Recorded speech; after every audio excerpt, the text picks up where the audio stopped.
Kakinada పోర్ట్లో ship seize చేయడం కుదరదని collector indirect గా చెప్పారు. గత నెల 29న deputy CM Pawan Kalyan seize the ship అని ఆదేశాలు జారీ చేశారు. అయితే ముందు షిప్ లో ఉన్న రేషన్ బియ్యం క్రిందికి దింపి తర్వాత లోడ్ చేస్తామని కలెక్టర్ వెల్లడించారు. అక్రమ రేషన్ బియ్యం అన్లోడ్ చేసిన తర్వాత పై నిర్ణయం తీసుకుంటామని కూడా కలెక్టర్ చెప్పారు. పూర్తి డీటెయిల్స్ మా కరెస్పాండెంట్ నందిని అందిస్తారు. నందిని చెప్పండి. కాకినాడ పోర్టు వేదికగా ఏదైతే పేద ప్రజలకు అందించే పీడిఎస్ రైస్ ఏదైతే ఉందో రైస్ ని విదేశాలకు షిప్పుల ద్వారాగా తరలిస్తున్నారనే సమాచారంతో అయితే రాష్ట్ర ప్రభుత్వం అప్రమత్తం అయ్యింది.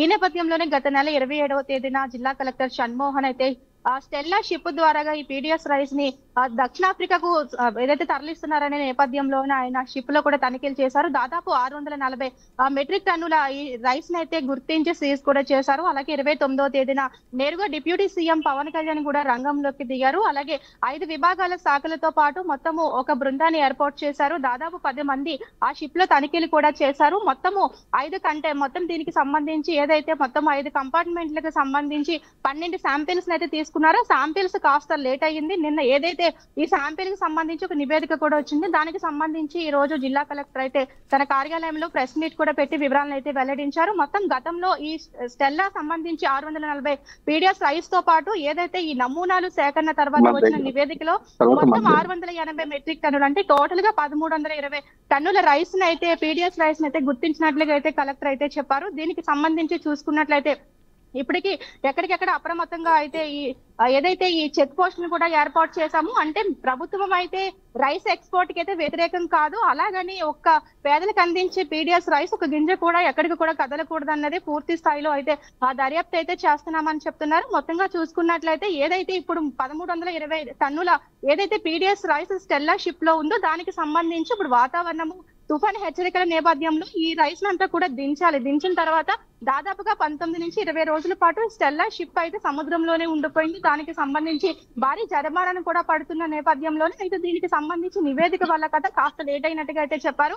అయితే దీనికి సంబంధించి ఏదైతే ఈ షిప్ కు సంబంధించి ఏదైతే పీడిఎస్ బియ్యం గుర్తించారో ఆ బియ్యాన్ని ముందు కిందకి దించాలి. దించిన తర్వాత దాని కెపాసిటీ 52,000 మెట్రిక్ టన్నులతో పాటు ఇప్పుడు ఏదైతే 1320 మెట్రిక్ టన్నుల రైస్ ని అయితే గుర్తించారో ఆ రైస్ ని దించిన తర్వాత మళ్ళీ నార్మల్ రైస్ లెక్కించిన తర్వాత మళ్ళీ షిప్ ఎప్పుడైతే దక్షిణాఫ్రికా వెళ్తుంది అన్నది కూడా త్వరలోనే వెల్లడిస్తామని జిల్లా కలెక్టర్ అయితే చెప్పడం జరిగింది.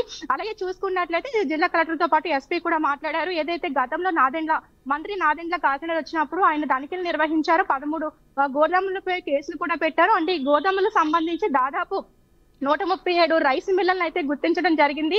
అలాగే 89 రైస్ మిల్లలను అయితే తనిఖీలు కూడా చేయడం జరిగిందని చెప్పేసి ఏదైతే జిల్లా ఎస్పీ కూడా చెప్పారు. మొత్తంగా చూసుకున్నట్లయితే ఈ రైస్ వ్యవహారం అయితే రాష్ట్ర వ్యాప్తంగా కాదు, ఇతర తెలంగాణతో పాటు పక్క రాష్ట్రాల్లో కూడా ఇది పొక్కిందనే చెప్పాలి. ఏదైతే ఇతర రాష్ట్రాలు తెలంగాణ నుంచి అలాగే పక్క రాష్ట్రాల నుంచి కూడా ఈ రైస్ కాకినాడకి ఏ విధంగా వస్తుంది దానిపై కూడా పూర్తి స్థాయిలో నిఘా కూడా పెడతామని జిల్లా కలెక్టర్ అయితే చెప్పడం జరుగుతుంది. పూర్తి స్థాయిలో ఏదైతే ఈ మిల్లర్స్ అసలు ఈ రైస్ 1320 ఏదైతే ఉందో సత్య బాలాజీకి సంబంధించి ఏజెన్సీ ఏదైతే ఉందో వారి తరపున ఈ రైస్ అంతా కూడా సంబంధించి ఉంది. వీరిపై పూర్తి స్థాయిలో కఠిన చర్యలు కూడా తీసుకుంటామని కూడా ఎస్పీ అయితే చెప్పడం జరిగింది. అంటే 6A కేసులు అయితే ఉండవు, పూర్తి స్థాయిలో దీనిపై యాక్ట్ కూడా ఉంటుంది.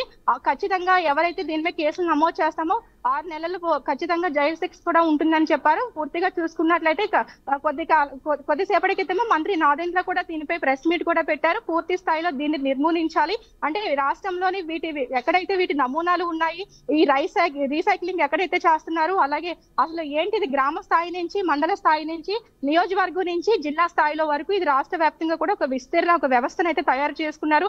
దీన్ని పూర్తి స్థాయిలో ఒకటి వేలతో పిక్కలించాలంటే ఖచ్చితంగా దీనికి ఒక టీంను కూడా ఏర్పాటు చేయాలి. అదే విధంగా పని అయితే చేస్తున్నామని చెప్పేసి కలెక్టర్ కూడా చెప్పడం జరుగుతుంది. Right Nandini, thank you.